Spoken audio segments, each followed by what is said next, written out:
श्री शिवाय नमस्तुभ्यम महाराज। आप सभी लोग जानते हैं कि इस बार साल का सबसे लंबा चंद्र ग्रहण लगने जा रहा है और ये चंद्र ग्रहण होली के दिन ही लग रहा है। इस वजह से होली को लेकर भी लोगों के मन में यह असमंजस की स्थिति है कि होली किस दिन मनाई जाएगी और होली का दहन किस दिन होगा। महाराज, इसी के साथ में साल का पहला चंद्र ग्रहण हमारे भारत में दिखाई देने वाला है।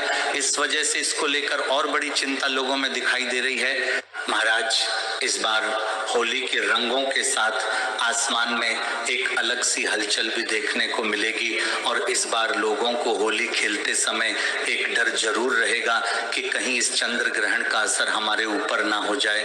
महाराज, होली और चंद्र ग्रहण का एक ही दिन होना हमारे लिए एक बहुत ही बड़ा संजोग है, क्योंकि आप सभी लोगों ने देखा होगा 17 फरवरी के दिन ही साल का पहला सूर्य ग्रहण लगा था, पर वह हमारे भारत में नहीं दिखाई दिया था और इस सूर्य ग्रहण के 15 दिन के बाद ही साल का पहला चंद्र ग्रहण लग रहा है।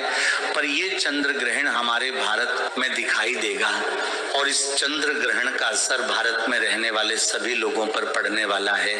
महाराज, अब हम सीधा मुद्दे की बात करते हैं कि इस बार आपको होली कब मानना है और होली का दहन कब है। होली का दहन 2 या 3 मार्च कब होगा और रंगों वाली होली 3 या 4 मार्च कब खेली जाएगी। इसी के साथ में होली के दिन चंद्र ग्रहण किस समय दिखाई देगा और इसका सूतक काल कब से शुरू होगा और इस दौरान आपको क्या सावधानियां रखनी है। वीडियो शुरू करने से पहले आपसे एक निवेदन करेंगे कि अपने सारे काम को छोड़कर सिर्फ 5 मिनट इस पूरी जानकारी को सुन ले, ताकि आप इस बार होली अच्छे से बना पाए और चंद्र ग्रहण का आपके ऊपर कोई असर भी ना हो। महाराज, सबसे पहले होली का पर्व फाल्गुन मास की पूर्णिमा तिथि के दिन मनाया जाता है और इस बार ये पूर्णिमा तिथि 2 मार्च की शाम से शुरू होकर 3 मार्च की शाम तक रहेगी और यहीं पर सबसे बड़ा कंफ्यूजन होता है। आमतौर पर हम लोग जिस दिन पूर्णिमा की शाम होती है उस दिन होली का दहन करते हैं और पूर्णिमा की सुबह में रंगों वाली होली खेलते हैं। वही महाराज 3 मार्च की शाम को ही चंद्र ग्रहण लग रहा है और हमारे नियम में साफ साफ बताया क्या है कि चंद्र ग्रहण या सूतक काल में किसी भी प्रकार का शुभ या मांगलिक कार्य और अग्नि प्रज्वलित करना अच्छा नहीं माना जाता है।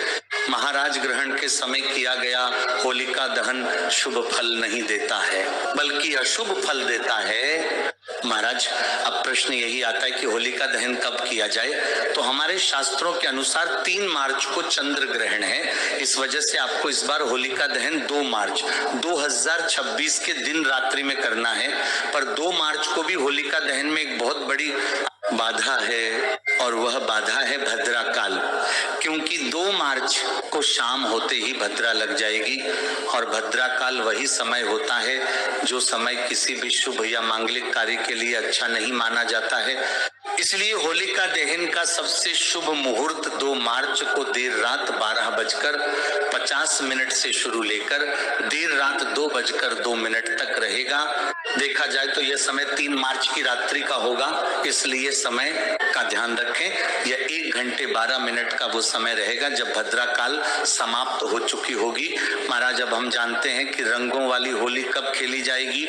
उससे पहले हमें चंद्र ग्रहण का समय जानना बहुत जरूरी है। तो साल के पहले चंद्र ग्रहण की शुरुआत हमारे भारत समय अनुसार दोपहर के बाद से हो जाएगी, पर उस समय हमारे यहाँ पर चंद्रदेव नहीं दिखाई देंगे और उस दिन चंद्रोदय का समय शाम 6:20 का रहेगा और इस समय के बाद से आपको चंद्र ग्रहण देखना शुरू हो जाएगा और भारत में चंद्र ग्रहण का आपको आखिरी का हिस्सा देखने को मिलेगा, क्योंकि इस समय तक ग्रहण अपनी समाप्ति की ओर होगा और 3 मार्च को चंद्र ग्रहण की शुरुआत दोपहर को 3:32 से हो जाएगी और चंद्र ग्रहण की समाप्ति का समय लगभग शाम को 6:45 का रहेगा। महाराज, हमारे भारत में यह ग्रहण सिर्फ 20 से 25 मिनट के लिए ही दिखाई देगा, पर यह हमारे भारत में दिखेगा इसलिए इस चंद्र ग्रहण के सारे नियमों का आपको पालन करना होगा।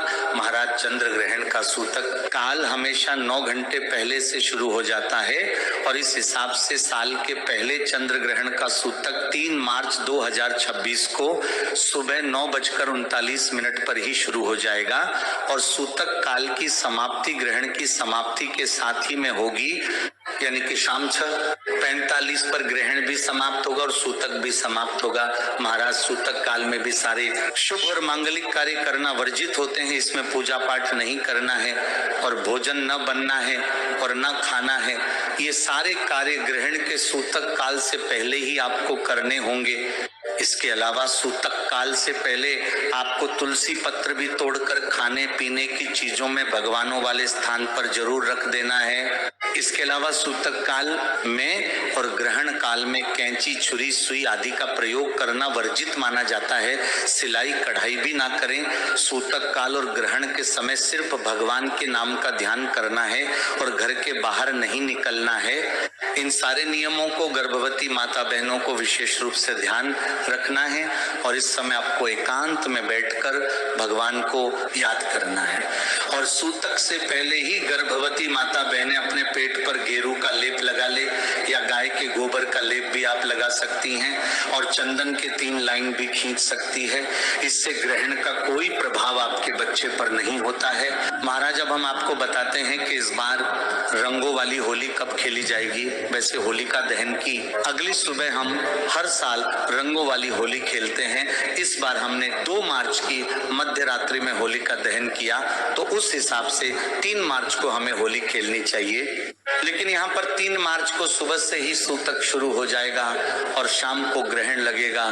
इसीलिए इस दिन हमारे शास्त्र होली का पर्व मनाने की मनाही कर रहे हैं, क्योंकि ग्रहण के दौरान शांत मन रखना चाहिए और भगवान का नाम जाप करना चाहिए। महाराज, इसलिए इस बार रंगों वाली होली 3 मार्च को नहीं बल्कि 4 मार्च 2026 बुधवार के दिन खेली जाएगी। इस दिन ग्रहण भी समाप्त हो चुका होगा और पूर्णिमा तिथि भी समाप्त हो चुकी होगी और चैत्र महीने की शुरुआत हो चुकी होगी। इसलिए इस बार पूरे भारत में 4 मार्च को ही रंगों वाली होली खेली जाएगी। महाराज, अब हम जानते हैं कि ये चंद्र ग्रहण कहाँ कहाँ दिखाई देगा। ये चंद्र ग्रहण मुख्य रूप से एशिया, ऑस्ट्रेलिया, अमेरिका और प्रशांत महासागर के क्षेत्र में दिखाई देगा। ज्योतिष के अनुसार ये चंद्र ग्रहण सिंह राशि और पूर्व फाल्गुनी नक्षत्र में लग रहा, यानी कि जिन लोगों की सिंह राशि है उन्हें इस ग्रहण के दौरान थोड़ा संभल कर रहना होगा। महाराज, अब 3 मार्च को जैसे ही चंद्र ग्रहण की समाप्ति होगी तो उसके बाद आपको कुछ नियमों का पालन जरूर करना है। जैसे सबसे पहले गंगा जल मिले जल से स्नान करना है और अपने पूरे घर में गंगा जल छिड़कना है। घर में नमक का पोछा लगाएं और जो कपड़े पहने हैं उन्हें दोबारा ना पहने। महाराज, इसी के साथ में अगर आप लोगों को होलिका दहन की राख से कोई उपाय करना है या प्रसाद लेना है तो उस जगह पर आप 3 मार्च को ग्रहण के सूतक काल से पहले होली की राख को उठाकर ला सकते हैं और प्रसाद भी ग्रहण कर सकते हैं। तो उसकी तब आप महाराज, चंद्र ग्रहण के दौरान भगवान का नाम जाप करने का हमें कई गुना बढ़कर फल मिलता है और चंद्र ग्रहण की समाप्ति के बाद ऐसा नियम है कि दान पुण्य करने से हमारे ऊपर चंद्र ग्रहण का कोई असर नहीं होता है और हमें इस दान पुण्य का कई गुना बढ़कर फल मिलता है। इसीलिए ग्रहण की समाप्ति के बाद दान पुण्य जरूर करें। महाराज, वैसे हमने आपको चंद्र ग्रहण के पहले ही आने वाले चंद्र ग्रहण और होली से जुड़ी हुई सारी जानकारी दे दी है, पर अभी भी अगर आपके मन में इस साल के इस होली चंद्र ग्रहण को लेकर कोई प्रश्न है तो वह आप हमसे कमेंट करके पूछ सकते हैं। आप ये वीडियो कहाँ से देख रहे हैं हमें जरूर बताएं। श्री शिवाय नमस्तुभ्यम महाराज।